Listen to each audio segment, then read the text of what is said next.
Welcome to Last Dawn Stories channel. In my previous life, I married into the mermaid tribe of the sea, while my sister wed into the wealthy and prestigious Panda clan. She lived in luxury, mocking me for being confined to an oxygen mask for life. Later, the high-temperature apocalypse erupted, turning the land into scorched earth. Only the mermaid tribe, hidden deep in the ocean, survived the catastrophe. Out of kindness, I took her in, but she coveted my position as the mermaid chieftain's wife. After secretly betraying me with my husband, she plotted my murder. With my last ounce of strength, I dragged her down with me. When I awoke, I found myself back at the moment of choosing a spouse, facing my sister who was flaunting her mermaid lover to show off in front of me. I secretly sneered in my heart. Little did she know, the oxygen in the tank would eventually run out one day. I want to marry Harvey from the mermaid clan, in a daze. I heard this familiar voice and instinctively looked up to see my sister Wendy clinging to our parents while acting coquettish. Father frowned.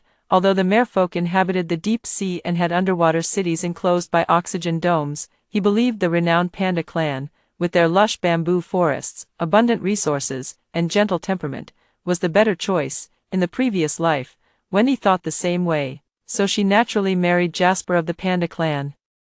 While I was forced to wed into the deep-sea merfolk city, while she lived in luxury, I had to spend 10 hours a day in an adaptation chamber, adjusting to the unique atmospheric pressure of the underwater city. But soon, the high-temperature apocalypse arrived, the sky turned crimson, and the land became scorched earth. No matter how prosperous or wealthy a race was, the despairing heat that incinerated everything treated them all equally, except for the mermaid tribe.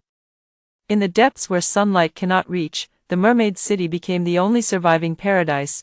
Wendy narrowly escaped death by fleeing to the underwater world in an escape pod. Seeking my protection, I took her in, yet she remained insatiably greedy. I caught her and Harvey in bed together, yet she showed no panic. Instead, she wore the smug expression of a petty villain. Kathy, since it's come to this, I might as well tell you, I've been poisoning you slowly for a long time. You only have a few days left to live. Once you're dead, I'll be the rightful wife of the mermaid clan. Overwhelmed with rage, I coughed up a mouthful of blood, watching the despicable pair chat and laugh casually, discussing right in front of me how to fabricate the cause of my death.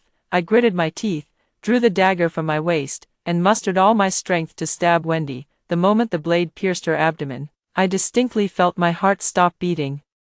I never expected heaven to take pity on me, actually giving me a second chance. Under Wendy's relentless pestering, our parents could only agree to let her marry the Merman, then immediately turned to me and said, "It's your sister who gave up such a good marriage for you. You should know to be grateful and repay your sister." Wendy couldn't wait to flaunt her victory by linking arms with Harvey, even brazenly saying, "Little sister, you just marry into the Panda clan and enjoy as much as you can for a couple more days. It won't be long before you're roasted alive." Looking at this fool who had been reborn from the apocalypse yet still had nothing but petty female rivalry in her head, I rolled my eyes, completely unwilling to waste my breath on her. Her foolish brain couldn't comprehend, of course, that sunlight couldn't reach the ocean floor where green leaves wouldn't grow. And once the gas pipelines deteriorated under high temperatures, she, who hadn't grown gills, would suffocate to death waiting. Just like in the previous life, the wedding was quickly put on the schedule. In the previous life, my parents excused themselves from attending my wedding, claiming it was inconvenient to travel to the mermaid city under the sea. Now, with the roles reversed, my parents' excuse became, "Your sister is marrying into a place so far and so dark. Of course we must accompany her." Although the wedding dates didn't overlap and they could have attended both ceremonies, they chose to abandon me without hesitation. Wendy looked at me triumphantly, but having been reborn, I was no longer constrained by such trivial matters. I simply nodded indifferently. "Oh, then go ahead." Failing to see disappointment or hurt on my face, Wendy seemed annoyed. She snorted, then urged our parents to pack their bags, saying they were moving to Mermaid City for good. When our parents hesitated slightly, Wendy immediately pressed them, "Come on, just trust me. Would I ever harm you? I can't explain everything right now, but you'll understand when the time comes." Then she slowly turned her gaze toward me. "As for you, little sister, don't blame me for not caring about you. If you really want to go, you'd better beg me properly. Maybe I'll be merciful enough to consider taking you along." I rolled my eyes coldly and walked away without looking back. Wendy shouted angrily behind me, "Kathy, you'll regret this. Remember, I gave you a chance. Jasper said he wanted to give me the most romantic and grand wedding, but I stopped him and told him to save the money. He frowned in confusion. The Panda clan has abundant resources. We don't need to save money. I gazed at the still azure sky, my brows slightly furrowed. But what I plan to do will cost a fortune. A huge fortune, so much that even the entire Panda clan's wealth might not be enough. We might have to sell all your bamboo. Jasper froze and asked, "What are you planning to do?" I took a deep breath and laid out everything about the high-temperature apocalypse to him. The words were shocking, yet he listened intently, without questioning or interrupting, silently absorbing every detail of the horrors I had personally experienced. "So, before the apocalypse arrives, we need to build a sanctuary." I exhaled deeply. "I know it's hard to believe right now, but in just 2 months, you'll see for yourself." "To be honest, I don't believe it," Jasper finally spoke, "but if you're truly convinced, then go ahead, I'll support you with everything I have." I froze for a moment, but Jasper took advantage of my daze to gently grasp my hand. The rough palm transmitted a reassuring warmth. "We're husband and wife, 2 people sharing one heart.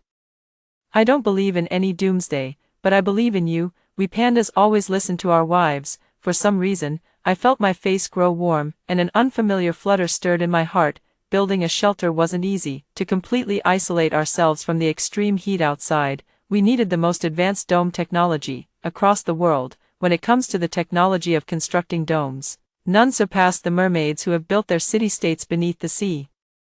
Who would have thought I'd be entangled with Wendy again so soon? I had intended to go alone, but Jasper insisted on coming along no matter what. The silent depths swallowed the light, with only the dim glow of the submersible illuminating the path ahead. The familiar sensation seemed to pull me back to my past life. I shook my head to steady my thoughts, while Jasper placed a reassuring hand on my shoulder from behind, feeling a bit uncomfortable. "The special atmospheric pressure is still too much of a burden on the human body. You should rest well later. I'll go handle the negotiations for purchasing the dome technology." I didn't have any particular issues with the atmospheric pressure, but the thought of discussing the dome technology purchase with Harvey face-to-face made me nod in agreement to let Jasper go alone. "Then I'll leave it to you." The submarine docked at a special entrance, revealing the mermaid city wrapped in a thick metallic eggshell. The dim lighting and thin oxygen here made it far from an ideal living environment for humans, yet Wendy, who had come specifically to greet me, seemed to be in remarkably good spirits. She wore coral in her hair and pearls around her neck, seemingly doing her utmost to show me how well she was doing. After exchanging just a few pleasantries, she covered her mouth and giggled. "Little sister, you must have had a tough summer, huh?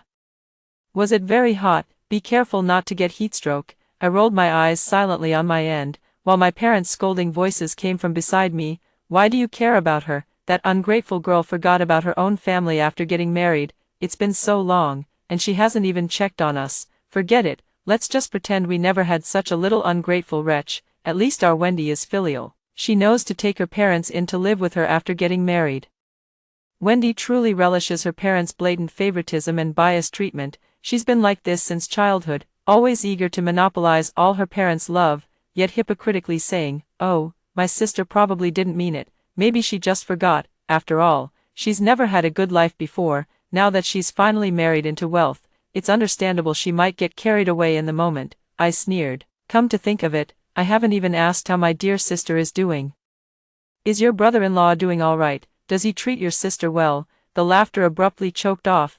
Wendy even gritted her teeth a little. "He's doing just fine, no need for your concern." After saying just that, Wendy turned her head away and ignored me. I secretly scoffed in my heart. What kind of person Harvey is, wouldn't I know? In my past life, I married into the mermaid city. To adapt to the special atmospheric pressure, I had to spend most of my time in the adaptation chamber. The remaining time was spent feeling dizzy, nauseous, and vomiting, leaving me no time at all to enjoy the honeymoon with Harvey. So he cheated on me, and when I found out, he even had the audacity to turn around and accuse me of not serving him properly or fulfilling my duties as a wife. Ugh, Wendy and Harvey, those 2 rotten peas in a pod, are a perfect match for each other. Wendy had originally wanted to invite me to her place, saying something like, "It may not be as luxurious as the Panda clan's, but it's cozy and refined." But Jasper had already booked the most luxurious hotel suite, complete with a dedicated mermaid waiting to escort us, and even 3 top chefs preparing snacks and drinks on the spot in the car. Wendy nearly gritted her teeth to dust, her carefully composed emotions shattered once again by the overwhelming sense of disparity. I got into the car under her envious gaze, waving goodbye to her, lying on the bed in the room. The change in air pressure made my eardrums buzz, inevitably causing dizziness and vertigo. I let out a long sigh, rubbing my temples, unable to shake off my concern for Jasper, who was dealing with Harvey. I wonder if everything went smoothly on his end. Drifting in and out of sleep, I was finally awakened by faint rustling sounds in the middle of the night. Opening my eyes, I saw Jasper tiptoeing into the room. Seeing me awake, Jasper's eyes welled up with tears as he looked at me pitifully. "Honey, I didn't live up to your expectations." My heart immediately skipped a beat. "They won't sell it." Jasper couldn't stop shaking his head, tears welling up in his eyes. "Honey, do you think I'm useless? Will you leave me?" Then, gritting her teeth, she revealed her panda ears. "Don't abandon me, you can touch my ears." Jasper was dressed in black and white, with a soft, gentle expression that instantly melted my heart. "I won't abandon you. I'll build the largest sanctuary in the post-apocalyptic world for you. To construct a safe zone capable of withstanding the apocalypse, we must acquire the Merfolk's dome-building technology." Though extremely reluctant, I still had to go meet Harvey. The next day, armed with gifts prepared in advance, I paid a visit under the pretense of a family reunion. This was Harvey's first time seeing me in this lifetime, and he looked at me with a curious gaze, sweeping his eyes over me several times, only withdrawing his stare when Jasper stepped in front of me with a dark expression. Just as Harvey, in his elation, was about to open his mouth to agree, Wendy suddenly let out a cold snort, her smile brimming with hostility, no longer bothering to maintain any pretense. "Kathy, can you stop being so willful? You can't just demand everything you see. The dome technology is the mermaid clan's highest level secret. Do you really think you can have it just because you want it?" Wendy's words instantly cast a heavy atmosphere over the room, but I was secretly laughing inside. Everything unfolded as I had anticipated. Harvey, whose speech was interrupted, immediately turned cold-faced and glared at Wendy with hostility. I seized the moment to speak up. "Oh, how forgetful of me. Sister has always been the one calling the shots at home. It seems even after marriage, she still has the ability to keep her husband firmly under control. I bet the mermaid clan is already under her command now." Wendy also realized it was all part of my scheme, panic flashing across her face. But by then, it was already too late. Harvey sneered twice. All major and minor household matters have always been my call. What does a woman know? It's just the dome manufacturing technology. If I say I'll give it to you, then I will." Wendy's face couldn't hide her emotions, turning green then white in a rather dramatic display. Yet she didn't dare to openly confront Harvey, fearing she might be cast out when the apocalypse comes. She could only swallow her pride and keep her head down in silence. Jasper quickly fetched paper and a pen, swiftly signing the contract with Harvey. As he turned his head, he winked at me frantically. Wendy also turned her gaze toward me, her eyes brimming with unconcealed malice. I raised an eyebrow and flashed her an innocent, harmless smile. The entire plan proceeded as smoothly as I had anticipated. To avoid complications, we immediately prepared to return to the Panda clan after obtaining the relevant technology. The Panda clan's territory mostly consists of rolling mountain ranges, lush with emerald bamboo. I planned to construct a grand dome encompassing the entire mountain range. Just hearing about it makes it clear this is destined to be a monumental project. Jasper told me to go ahead and do it, saying the Panda clan has substantial resources and sufficient funds. I still feel uneasy, as this concerns our survival, and we don't have much time to spare. After much deliberation, I thought of rallying other beastmen to join in. They could contribute funds to the construction of the sanctuary, and when the apocalypse comes, we could offer them shelter, doing our part to save more lives. However, after spreading the word, the feedback we received was far from ideal. Most orcs scoffed at this claim, saying the Panda clan's new wife must be insane, openly and covertly recommending doctors to me. Some even thought we were using it as a gimmick to scam money. I knew gaining their trust overnight would be difficult, so I stopped pushing and focused on speeding up the construction progress. Soon, summer arrived, and temperatures soared dramatically, easily breaking historical records. Panic began to spread among the crowd, and many people, with an attitude of giving it a try, invested some money in the construction of the shelter zone. Of course, this did not include the mermaid tribe. The mermaid tribe was isolated from information, and the news of my high-profile construction of the shelter zone hadn't even reached Wendy's ears. She still sent messages to harass me every now and then, mostly asking sarcastically if I was hot or sending photos flaunting her own life. I just glanced at it, casually tossed my phone aside, and continued supervising the construction of the shelter. Time was tight, and there was no room to waste it with her. Time flew by, and this summer was particularly grueling. Droughts plagued nearly the entire world, with soaring temperatures even sparking frequent wildfires, even as autumn arrived. There was no sign of cooling down, the temperatures kept rising relentlessly, and it was only then that the beast folk began to panic in earnest. I publicly stated, those willing to contribute funds and labor now will gain access to the sanctuary later. If anyone wants to build their own, I'm also willing to openly share the technology and experience. A large number of beast men flooded into the Panda clan's territory, with financial and manpower support. We worked against time to complete the construction of the dome. The constant temperature control system and water circulation system were also basically completed. Ultra-high temperature resistant, high-efficiency solar panels continuously provided power. Watching the vegetable seedlings thriving in the fields, I finally let out a long sigh of relief, feeling as if a heavy weight had been lifted from my chest. Perhaps I had truly overexerted myself in the past period. The moment I relaxed, I unexpectedly fell ill. The doctor said my illness isn't serious and I just need proper rest, but Jasper still couldn't relax and stayed by my side night after night. Actually, ever since we got married, I've always been very busy, and we've never had such a long period of time alone together like this before. Feeling drowsy and listless, Jasper hummed a little tune to lull me to sleep. I smiled and said, "You sing so beautifully. You should become a star. The Panda clan would surely become famous because of you." He scratched his head somewhat sheepishly. "My mother taught me that. She used to sing it to me when I was little. If she were still here and knew I'd married you, she'd be so happy." Jasper's mother passed away several years ago. All I could do was hold his hand and say softly, "Yes, he would definitely be happy for you." That day, we talked a lot. He shared childhood anecdotes with me, stories of dreams hidden in bamboo groves, while I told him about my parents' favoritism and confided grievances no one else knew.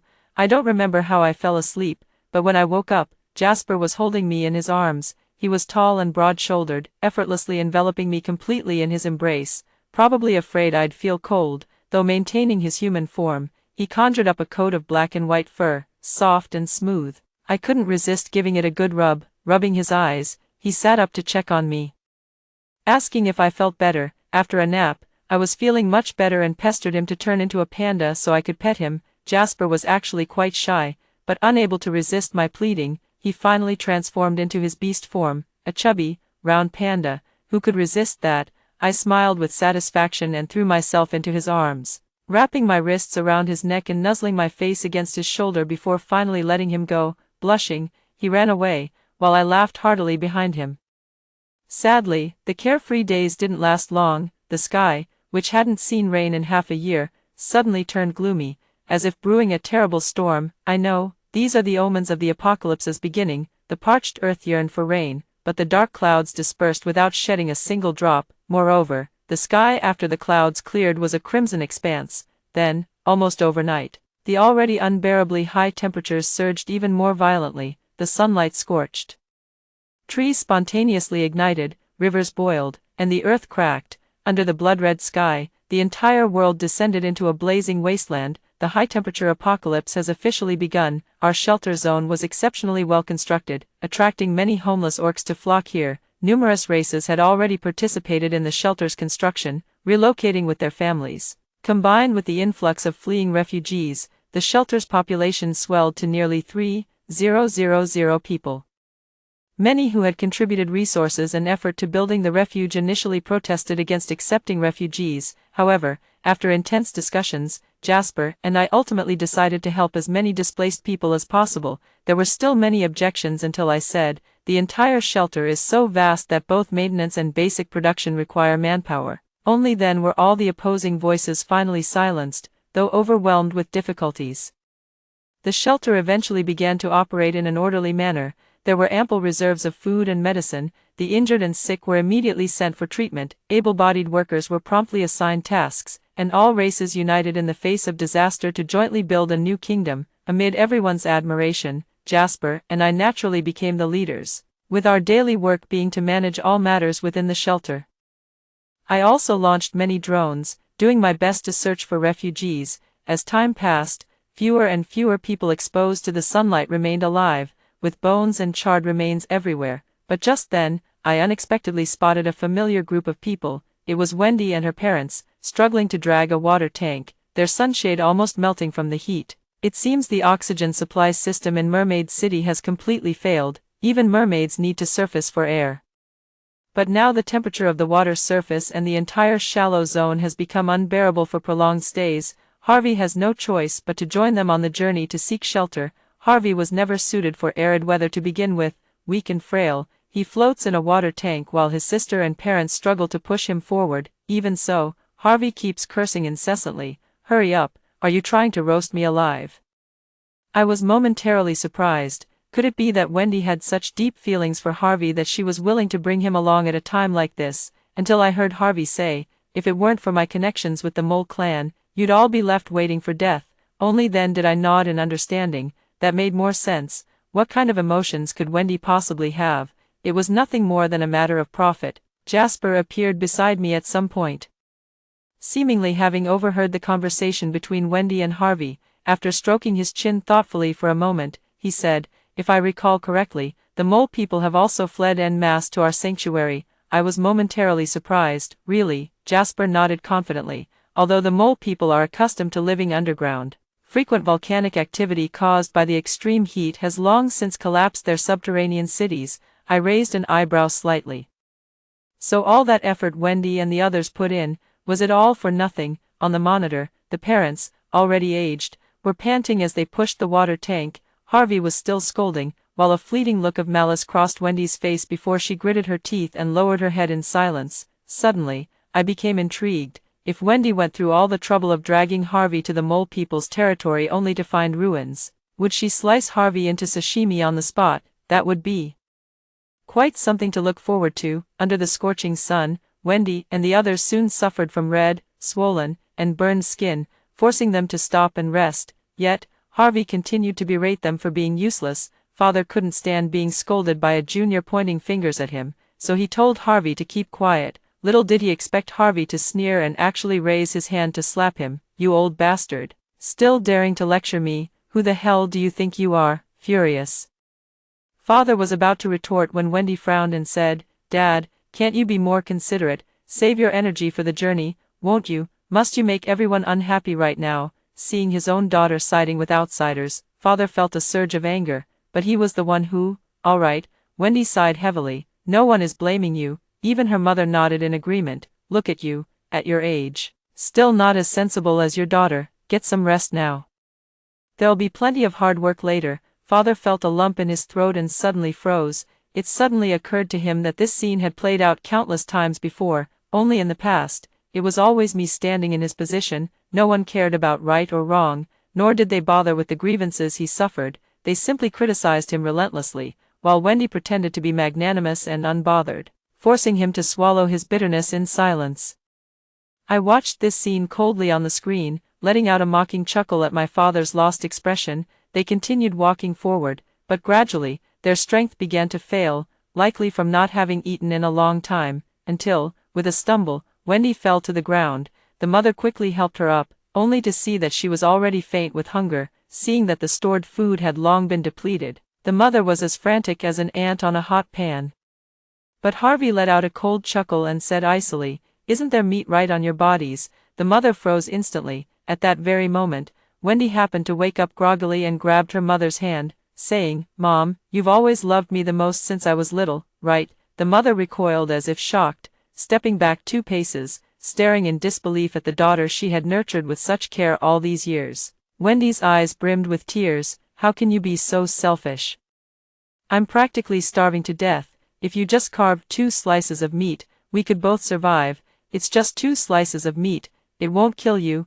I honestly couldn't bear to watch the rest of the scene. Those words alone sent waves of nausea churning through me. The sickening feeling lingered for a long time. It even made me vomit during dinner, prompting Jasper to urgently call for a doctor. I explained that I just felt nauseous from seeing something I shouldn't have. But the doctor shook his head and said, "No, you're pregnant." My eyes widened in disbelief as I touched my lower abdomen, feeling waves of warmth. Could there really be a new life growing inside me? Jasper became extremely anxious, practically wanting to stick by my side 24/7. I didn't mind the pampering and happily rested at home to nurture the pregnancy. with nothing better to do. I pulled up the drone's surveillance feed again. Wendy and her group had finally reached the territory of the Mole clan. Harvey had abandoned the large water tank and looked utterly exhausted, on the verge of dehydration. His parents were supporting each other, and upon closer inspection, his mother's steps were slightly unsteady. Surprisingly, Wendy seemed to be in the best condition of them all, seeing the entrance to the Mole clan's burrow already buried under a pile of fallen rocks. She even had the energy to grab Harvey by the neck and yell, "Didn't you say the Mole clan could dig underground and survive the high-temperature apocalypse? What do we do now? Tell me, what do we do now?" Wendy and Harvey quickly got into a physical fight, while their parents stood by indifferently. Soon, Wendy was overpowered, knocked to the ground by 2 slaps, and knelt there wailing loudly. They could only barely survive. Until one day, they encountered another survivor. That survivor told them that if they kept heading south, they would eventually see a massive shelter. As if grasping their last hope, the group desperately rushed in this direction. The shelter's entrance was specially guarded to receive refugees. The 4 of them, including Wendy, tremblingly passed through the long passageway, and suddenly saw a lush green scene, even feeling their eyes moisten with the urge to cry. The guard, accustomed to such reactions, gave Wendy a firm pat on the shoulder. "Don't worry, the shelter welcomes all refugees. Our 2 leaders are very benevolent. From now on, this will be your new home." But just at that moment, I appeared. Wendy saw me, and the excitement on her face instantly turned to terror. She must have guessed something but refused to admit it, shaking her head in fear. "Why how are you not dead? You should have been burned alive in that heat along with that stupid panda long ago." I chuckled. These people must be so heat-addled they can't even recognize the territory of the Panda clan. It was only then that Harvey seemed to suddenly realize, "This dome, when you came to me to buy the dome, it was for this." I nodded. "That's right, precisely for this reason. Now, throw them all out. The shelter isn't welcoming them." Wendy immediately knelt down, grabbing the hem of my clothes and begging me, little sister, we're family." I know I used to be competitive and said a lot of unpleasant things, but I never actually harmed you." I gently placed my finger to my lips, shushed, and then lowered my voice, whispering in a tone only the 2 of us could hear. "And what about the previous life? When you seduced my husband and then tried to poison me to death, does that just get erased?" Wendy's face was filled with shock, her eyes nearly popping out of their sockets. Her pallid face lost all color, and her lips trembled too much to speak. Harvey suddenly shoved her violently to the ground, as if to prove his loyalty, and kicked her away. "I know this bitch once insulted you. I'm cutting all ties with her right now. Take me in. I'm also a homeless refugee. This shelter was successfully built using our mermaid clan's dome technology. I contributed to it too." Wendy's helpless gaze turned to her parents, only to find them saying in unison, "Choo-choo, it was all our fault before. We were deceived by her and let you suffer so much injustice. It won't happen again. From now on, our family will live happily together." Wendy screamed in despair, "Mom and Dad, how could you do this? I'm your most beloved daughter." Wendy knelt and lunged forward, trying to grab her parents' sleeves, but they recoiled as if avoiding something filthy. Her mother, who had always doted on her the most, gritted her teeth fiercely. "It's all my fault for being blind before. Neglecting Kathy and favoring you. I never imagined you could be such a heartless wretch. I might as well have never given birth to you." Amid Wendy's hysterical sobbing, I smiled and began to clap. "What a great show, but it seems you've misunderstood something. My hatred isn't just for Wendy alone." Wendy and her group were thrown out of the shelter. In the scorching apocalypse, only death awaited them. They continued to argue, blaming each other, until it escalated into a violent fight. Wendy killed Harvey with a large rock, then stumbled forward like a madwoman until she exhausted her last ounce of strength. Under the blazing sun, she quickly withered into a pile of bones. Before dying, the parents still gazed toward the shelter, their clouded old eyes shedding 2 streams of tears. Through the drone, I could hear them apologizing to me, but I no longer needed it. I had long stopped yearning for the meager scraps of what they called care. Now I have a family who truly loves me. Months passed in a flash, and I successfully gave birth to a pair of twins, a boy and a girl. Jasper was so overjoyed he didn't know where to put his hands. The development of the shelter was well organized. The first batch of crops yielded a bountiful harvest, and we even established a school within the shelter, ensuring all children of the right age could attend. We taught them knowledge and skills, and most importantly, we shared with them what the world outside the shelter used to be like. We must not let the disaster sever the continuity of civilization. Many, many years passed, and the children grew up healthy. Under the leadership of Jasper and me, the shelter continued to thrive and prosper. Finally, one day, the drones detected a continuous 2-year drop in external temperatures. Then came 6 months of relentless downpour, the heavy rains washing away everything on the ground. As if determined to cleanse all traces of the scorching sun's ashes, finally, we cautiously opened the dome, and before our eyes lay a world both familiar and strange, lush greenery stretching endlessly beneath an infinite azure sky. The children tugged at my sleeves with a mix of curiosity and timidity, while Jasper and I were already overwhelmed with tears. Long time no see, world, after hearing the first story above. What are your thoughts? Feel free to share your opinions in the comments section. Next, there is another similar story. Let's continue to see. I opened my eyes, my head throbbing as if it were about to explode. You're finally awake. A stranger sat by the bed, his gaze carrying an indescribable complexity. He appeared to be in his early 30s, wearing a patched gray coat with a scruffy beard. Where is this? How did I get here? I propped myself up, holding my forehead, and realized I was wearing clothes that weren't mine. Chaos City, don't you remember? I found you in the ruins. It's been 3 days. He handed me a cup of water. My name is Charles. The water was murky, but I was desperately thirsty. I drank it all in one gulp before asking, what happened to me? Common symptoms among survivors after the apocalypse. Short-term memory loss. He took back the cup. I'll get you some food. Rest for now. The room was dilapidated, and the view outside the window was a hazy gray. I tried to get up but found my right leg wrapped in bandages. Charles said when they pulled me out of the ruins, there was a piece of metal lodged in my leg. He brought over a bowl of gray paste, nutrient paste. Tastes awful but it's nutritious. The apocalypse. What apocalypse? I took the bowl, the food emitting a strange odor. Charles froze. You don't even remember the apocalypse. The Great Collapse was 3 years ago. What Great Collapse? Nuclear bombs, biochemical weapons, global war. His voice was terrifyingly calm. Now there might be less than 1,000th of the population left on Earth. I put down my bowl. You're joking. See for yourself. He pulled open the curtains. Outside was a scene of ruins. In the distance, a few dilapidated skyscrapers leaned precariously, and the sky took on an eerie reddish-brown hue. Chaos City is one of the last few relatively safe settlements, he explained. There's a provisional government here, food rations, and basic medical services. What about my family? Charles shook his head. Very few people who come here have intact families. Everyone has lost so much. Suddenly I realized I couldn't remember my family's faces anymore. What's my name? Where did I come from? Blank. Don't push yourself too hard. Your memories will come back gradually, Charles said. You can call yourself Lisa for now. That was my sister's name. She didn't make it. I want to go outside and see. I tried to stand up. No, the radiation levels are still too high. You'd need a protective suit. Besides, your leg injury hasn't healed yet. And so, I settled into this unfamiliar room. Charles told me there were over 20 survivors living in this building, with daily rations of basic food and water distributed by the patrol team. He was a member of that team, responsible for scavenging supplies and searching for survivors. On the 3rd day, I was finally able to get out of bed and walk. Charles took me to meet the other survivors. The hallway was filled with dust and the smell of mold, and graffiti on the walls pleaded, "Help us," in various languages. What was this place before? I asked. Chaos City, an experimental international city. It blended cultures, laws, and customs from around the world, Charles explained. Before the apocalypse, it was a model of globalization. Now it's a refugee camp.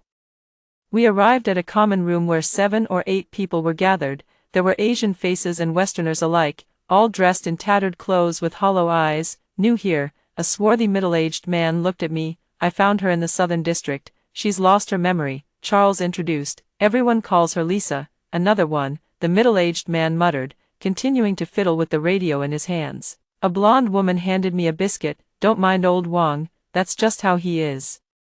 I'm Natasha, a former Russian ballet dancer, now a ration distributor in Chaos City. I took the biscuit and noticed it had a strange smell, but I still said thank you. Be careful, they're all crazy, old Wang suddenly said. They spend all day staring at the sky, saying it used to be blue. Who's ever seen a blue sky? I have, I blurted out without thinking. The room fell silent instantly, and everyone stared at me. Do you remember the blue sky? Charles asked nervously. I'm not sure. I suddenly felt a headache. I just feel like the sky should be blue. She hasn't recovered yet. She's talking nonsense. Charles smoothed things over, pulling me outside. I'll take her to get some sun. In the hallway, he lowered his voice. Don't say such things casually. Some memories are better left forgotten forever. Why, keeping hope is hard, but despair comes too easily. He pushed open the door to the rooftop. Come on. The view here isn't bad. On the rooftop, beneath a reddish-brown sky lay a wasteland. In the distance, several buildings emitted black smoke. Whether from fires or survivors' camps was unclear. What's that? I pointed at a faintly glowing, massive dome-shaped structure in the distance. Central District, the temporary government's headquarters. They have ample supplies and protective equipment. Charles gritted his teeth. Ordinary people can't get in unless you have special skills or are willing to be their lab rat. Why do you hate them? Charles gazed into the distance. My sister could have been saved. She had asthma and needed medication. The Central District had sufficient medical resources, but they rejected our application, saying resources were limited and must be prioritized for valuable people. His fists clenched tightly. On the day she died, I was queuing outside the Central District begging for help. They wouldn't even see me. I didn't know what to say, so I remained silent. Don't worry.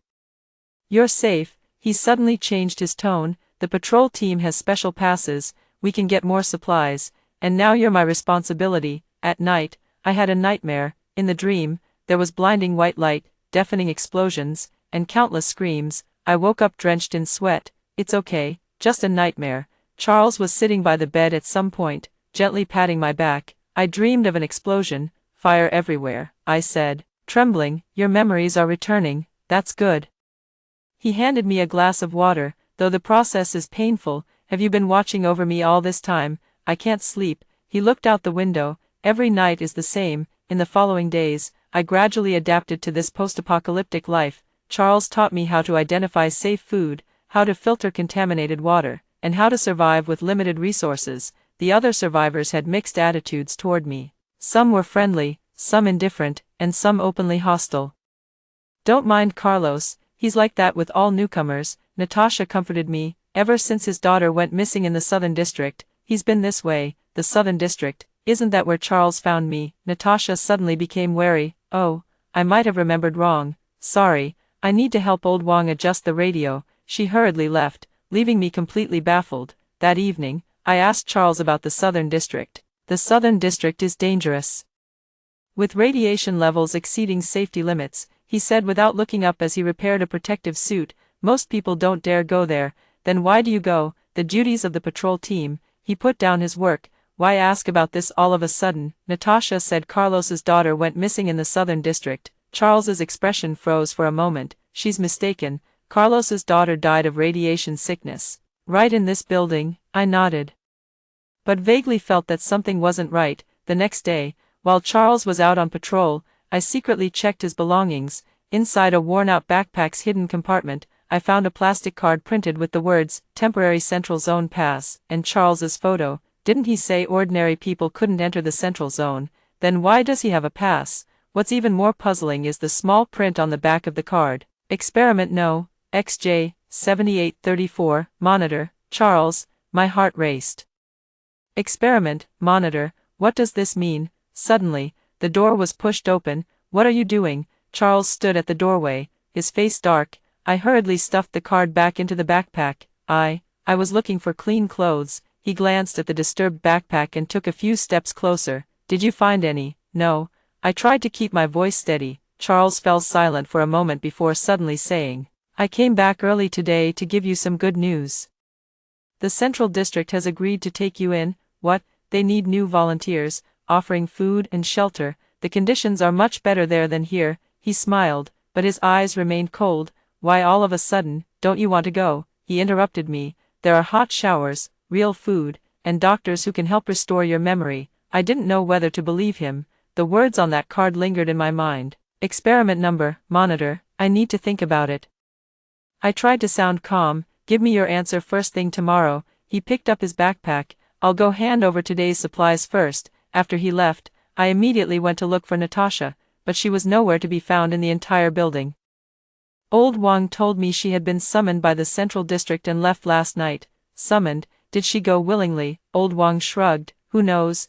No one refuses an invitation from the Central District, at least not on the surface. What do you mean? He lowered his voice. Be careful with Charles, he's not an ordinary patrol member. Before I could ask further, he walked away. At night, I pretended to be asleep. In the early hours of the morning, Charles quietly got up, opened a small device I had never seen before, and began speaking in a low voice. The subject remains in a stable state but shows signs of suspicion. Recommend accelerating the process. Transfer to Central Zone tomorrow. He paused, as if listening to the other person. Understood. Implement Plan B if the subject refuses to cooperate. My blood ran cold. The subject, did they mean me? The next morning, I pretended nothing had happened and accepted the proposal to go to the Central District.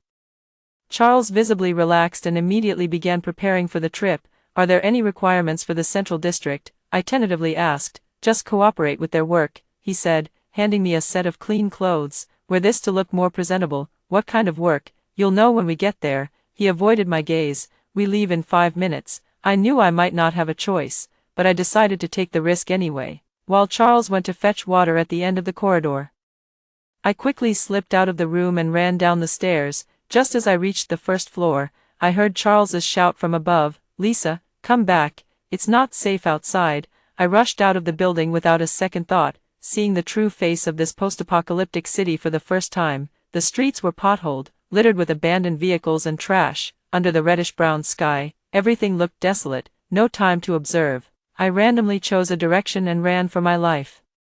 My leg injury hadn't fully healed, each step sending sharp pains through me, but fear drove me forward relentlessly. After turning a few street corners, I hid in a half-collapsed building. Through the cracks, I saw Charles and several others wearing similar uniforms searching separately. She's crucial to the project. We must find her. Charles's voice carried over. I held my breath, waiting for them to move on. This building looked like it might have been a shopping mall or office building in the past, with signs in various languages hanging on the walls, showcasing the international character of Chaos City. In an abandoned office, I found a city map. The Southern District was marked as a restricted zone, while the Central District occupied the city's core, surrounded by concentric rings of residential areas. As I was studying the map, I suddenly heard a faint sound. A scrawny cat darted out from the corner, eyeing me warily. Hey, little one, I tentatively reached out my hand. To my surprise, it didn't run away but instead moved closer to me. The cat had a small tag around its neck that read, XJ Experimental Observation Animal, XJ again, the same code as on Charles's card. I took off the tag and found a string of numbers and an arrow symbol engraved on the back, pointing to a location on the map, a marked spot at the edge of the Southern District. Was this a clue or a trap? I didn't have many options. Taking advantage of the darkness, I decided to head to that location. Along the way, I had to repeatedly evade patrols searching the area. The cat kept following me, almost as if guiding the way. After several hours of trekking, I finally reached the destination, a small building hidden among the ruins. There were no guards at the entrance, but there was a keypad lock. I tried the numbers from the cat's tag, and the door opened effortlessly. Inside was dark and damp, with only emergency lights providing faint illumination. Summoning my courage, I moved forward and discovered what appeared to be an abandoned laboratory or medical facility. The walls were covered with documents and photos labeled Project XJ. Suddenly, a voice came from behind. I knew you'd come here. I turned around in fright and saw Charles standing at the door, holding a flashlight. Don't be afraid. If I wanted to capture you, I wouldn't have come alone. He slowly walked in and closed the door. Who are you really? What is this place? I took a few steps back and asked warily. I am indeed from the patrol team, but I'm also a monitor from the Central District. He confessed. My job is to observe you and record your reactions and behavior. Why? Because you're special. He opened an old-looking computer, and the screen displayed a series of files. You're not an ordinary survivor, Lisa. Or rather, you're more than just a survivor. The screen showed my photo, surrounded by dense data and charts. The Great Collapse 3 years ago didn't just destroy the material world, it completely altered the state of human existence. Charles explained. Scientists in the Central Zone discovered that a very small number of survivors possess certain anomalous abilities. They can see, or even influence, reality. What do you mean? Like the blue sky you mentioned. He pointed at the data on the screen. Normal people have long accepted the reddish-brown sky, but your subconscious remembers its original color. This isn't ordinary memory, it's an ability. That's absurd. Is that so? He opened another file. Then why were you able to find this place? Why did that experimental cat guide you? Because subconsciously, you sensed the truth. I stared at the information on the screen, a terrifying thought taking shape. Am I your experiment? Not exactly, Charles sighed. At first, we were just observing, recording your behavior and abilities, but now the Central District wants to gather all of you for more in-depth research. There are others.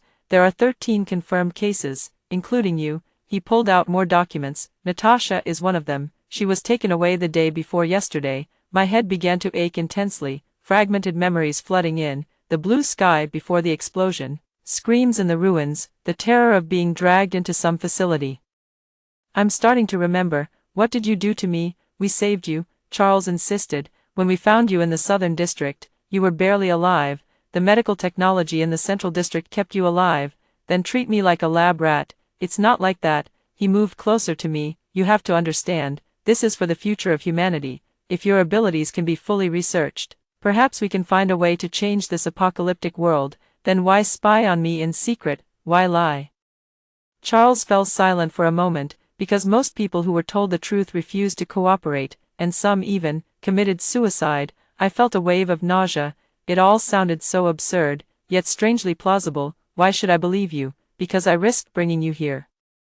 He looked me in the eyes. The Central District doesn't know this place exists. It's a private archive I set up to record information they don't want people to know. Why help me? Because of my sister. His voice choked up. She was also one of the special ones. The Central District promised to treat her asthma on the condition that she participate in an experiment. I agreed. They cured her asthma, but the experiment failed. And she became a vegetable.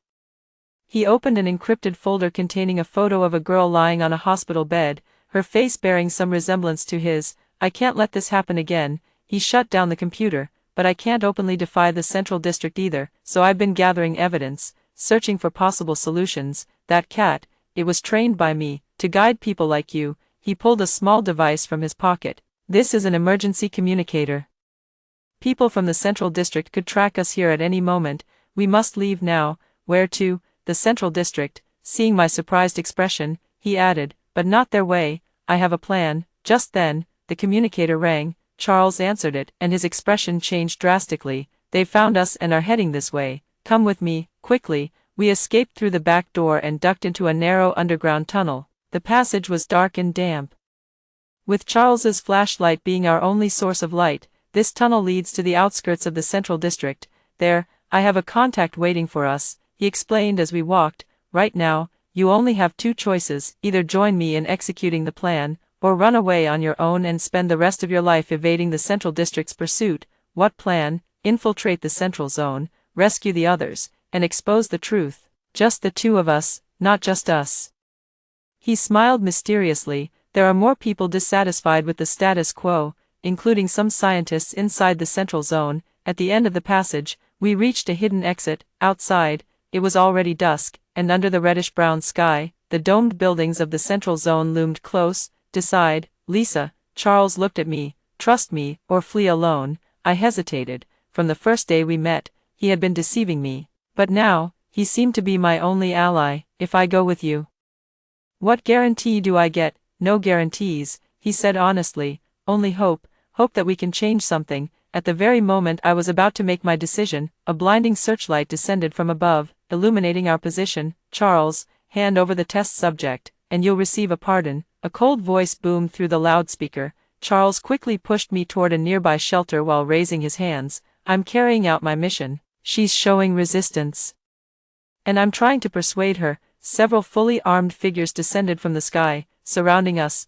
The leader approached Charles. You abandoned your post, made unauthorized contact with the test subject, and violated protocol. I'm searching for more effective contact methods, Charles said calmly. Direct coercion will only lead to more failures. The leader pondered for a moment, then turned to me. XJ, 7834. Are you willing to come with us to the Central Zone voluntarily? I glanced at Charles, who gave an almost imperceptible nod. Yes, I'll go willingly, I said, but I have conditions. You don't have the right to make demands. Then I'd rather die here. I feigned composure. I know I'm important to you, otherwise you wouldn't have sent so many people to capture me. The leader remained silent for a moment before asking, what's your condition? Charles must continue to be my monitor, I said. He's the only one I trust. Impossible. He's already lost trust. Then kill me. I turned to leave. Wait, the leader called me back, whispered a few words with the others, then reluctantly said, we agree to your terms, but he'll be under strict surveillance. I nodded. Charles came to my side and whispered, you made the right decision. I hope so. I murmured in reply, I don't know if I should trust you, but I have no other choice. Trust me, we'll find the truth, he said, no matter how terrible it may be.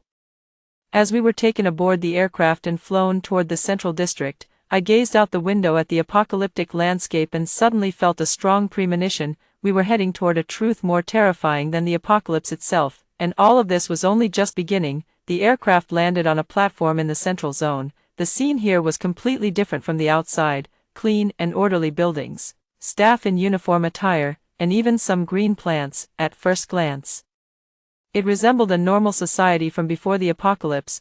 We were led into a tall white building. Along the way, I noticed numerous surveillance cameras and heavily armed guards. This was no safe zone, it was practically a military base. The elevator took us down several floors. When the doors opened, we entered a spacious white corridor lined with transparent rooms on either side. Each room contained a person, either sitting or standing, their expressions blank. This is the observation area, the leader explained, a hint of pride in his voice. Everyone here is as special as you are. I recognized Natasha in one of the rooms. She was sitting on the bed, staring blankly ahead. She didn't even react as we passed by. What's wrong with her? I asked Charles. Sedatives, he whispered. Standard procedure. We were eventually led to a room at the end of the hallway. Unlike the others, this one had solid walls with only a small window to observe the interior. You will live here.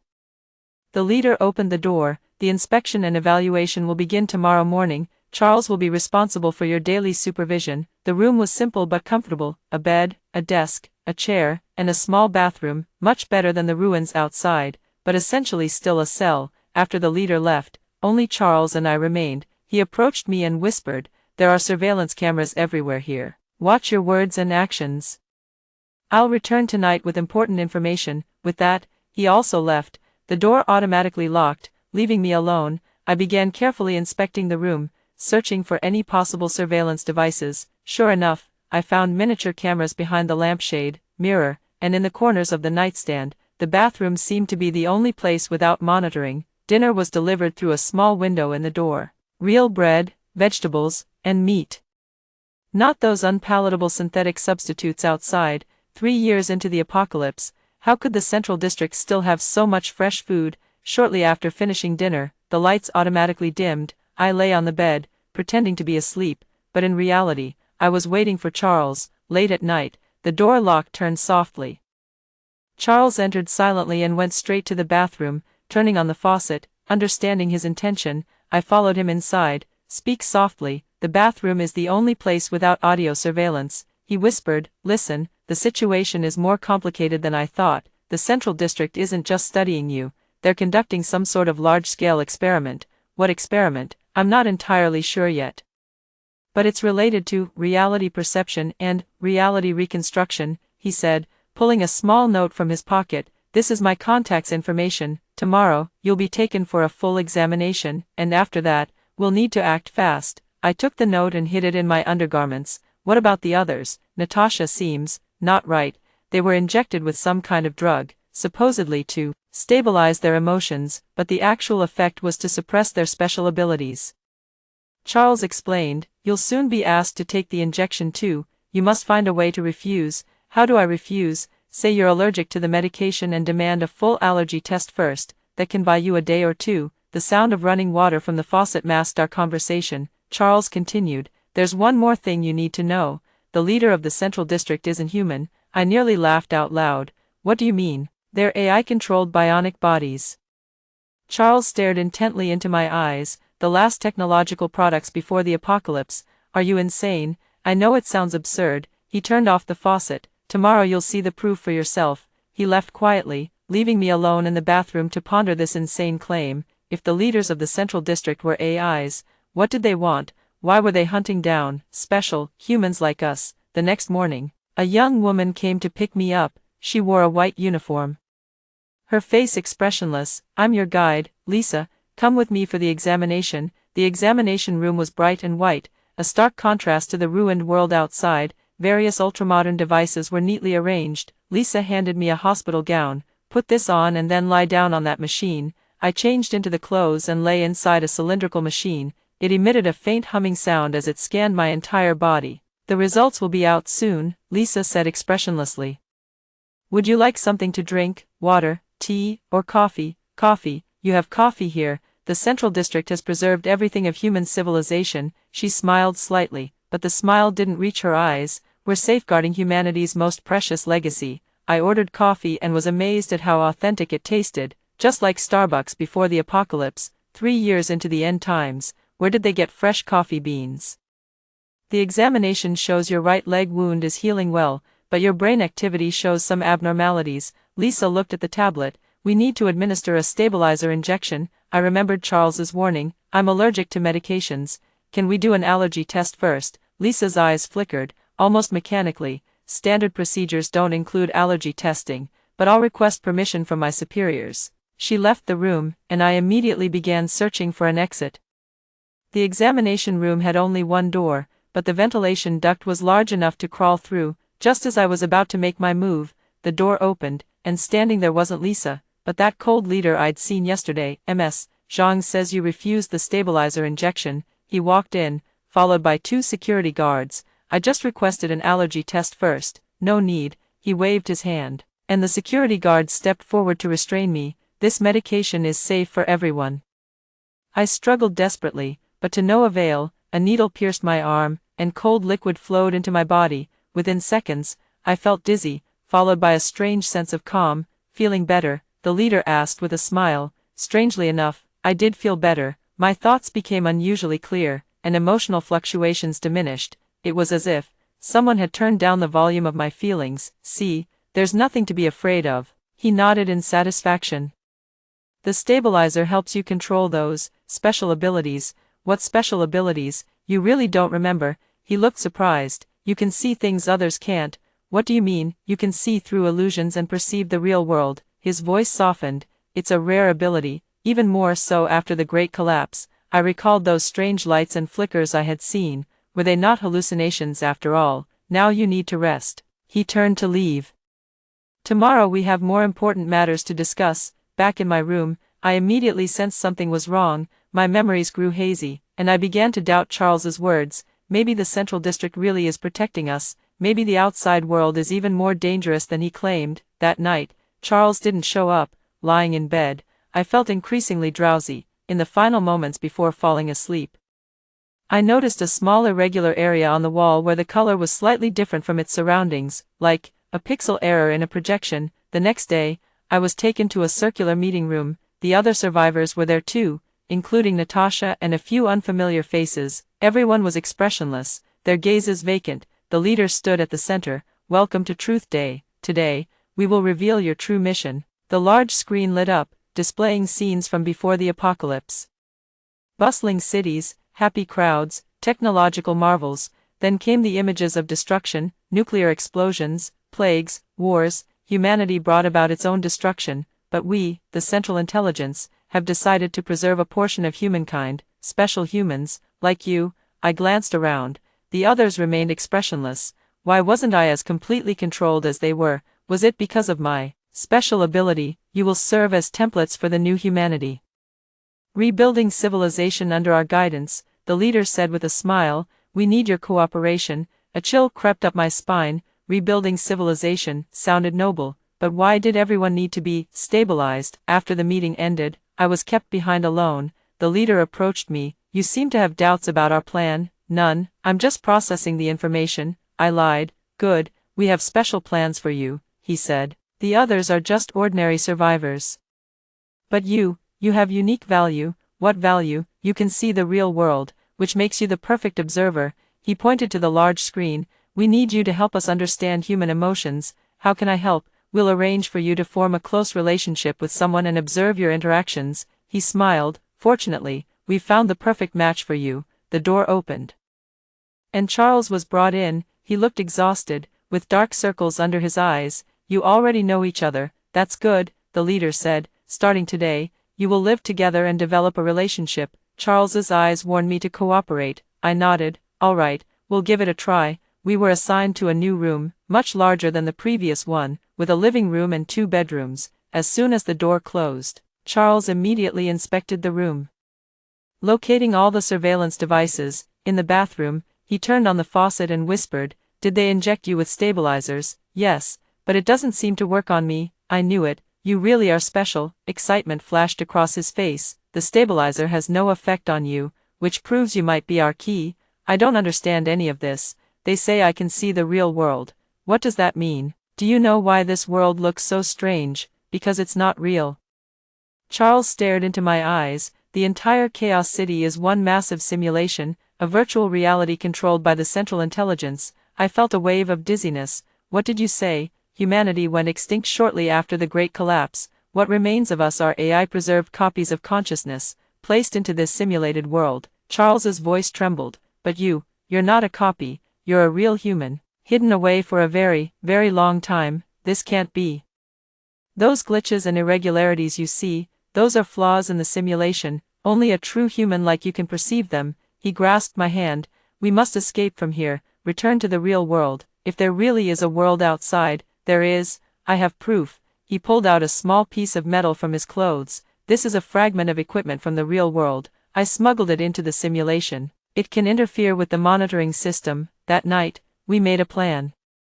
We would use the metal fragment to disrupt the surveillance and then escape the central zone in the chaos. Charles said there was a resistance group outside that could help us find a way to leave the simulation. However, the next morning, Charles was gone. All that remained in the room was a note: "Don't trust anyone, including me." Lisa suddenly entered. "Your partner has been transferred. The leader has decided to change the plan." "Where did he go?" "That's not important," she said coldly.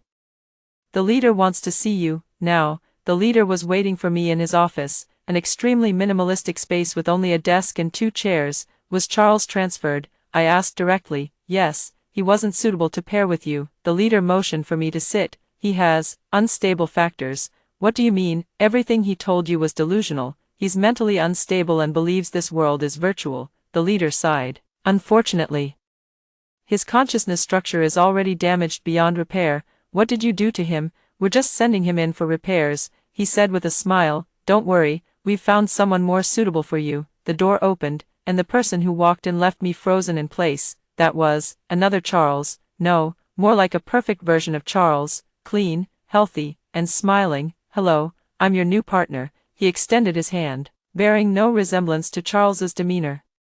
"I look forward to spending time with you." "What's going on?" I took a step back. "You see, Charles's genetic template is excellent, but his personality has flaws," the leader explained, "so we created an improved version without those mistaken ideas." I suppressed my nausea. They weren't just controlling humans, they were improving them. "I don't want a replica, I want to see the real Charles." "Impossible." The leader's voice suddenly turned icy. "He has already been purified. You now have 2 choices: accept this improved version, or undergo purification as well." "Purification? Does it mean death, or brainwashing?" "Neither outcome is good. I need time, I need to find the truth, I need some time to think about it." "Of course, you have until tomorrow morning to decide." The leader made a gesture. "You may go back and rest now." After returning to my room, I frantically searched for anything that might help me. Under the bed, I found the metal fragment left by Charles. It was small, but its edges were sharp. I carefully hid it in my clothes. In the evening, the new version of Charles came to visit. His manners were perfect, his speech refined, but everything felt wrong. This wasn't the person who had saved me, this was an empty shell. "I know this must be very sudden for you," he said with a smile, "but we'll get along just fine." "Do you know where the real Charles has gone?" His expression went blank for a moment before returning to a smile. "I am Charles. Just a more stable version." "You're not." I glared at him. "You're a replica, a puppet." His smile faded. "You'll accept the truth. There's no choice." A threat. Even as an improved version, they couldn't completely conceal the nature of control. After he left, I decided to take action. When everyone was asleep at midnight, I used a metal fragment to pry open the ventilation duct cover. The duct was narrow but wide enough for me to crawl through. I didn't know where to go, but I had to find the real Charles and a way to escape this nightmare. Crawling through the pitch-black ventilation duct, I heard voices below. Through a vent, I saw the leader and a few others discussing something. The simulation has been running for 3 years, and the results are disappointing, the leader said. Most human consciousnesses can't handle the truth and become unstable. What about that girl? She's resistant to the stabilizer. Another voice asked. She might be the last hope. If she can accept reality and remain stable, we might be able to correct these flaws in the next batch of replicas. What if she refuses? Then there's no need to continue. We'll terminate the simulation and restart a new round of experiments. I listened in horror as they discussed my fate, the fate of everyone. This wasn't just control, it was some kind of twisted evolution experiment. Crawling onward, I reached a massive central processing chamber. Rows of machines were operating, with screens on the walls displaying different sectors of Chaos City. At the center of the room stood a huge spherical device emitting a faint blue glow. Is this the core of the simulation? If what Charles said was true, this might be the control hub for the entire virtual world. In a corner, I spotted a row of cylindrical containers, each connected to countless cables. Through the glass surfaces, I saw human faces floating in some kind of liquid, their eyes tightly shut. One of them was Charles. I frantically searched for a way to open these containers, but the control panel was too complex. Just then, alarms suddenly blared. A mechanical voice repeated, "Intruder alert, all units initiate immediate search, I've been discovered." I must act quickly. Amid the chaos, I noticed a red button on the control panel labeled, "Emergency Release." With no other choice, I pressed it. All containers opened simultaneously, the liquid drained, and the connected cables automatically disconnected. Charles and the others slowly opened their eyes, looking around in confusion.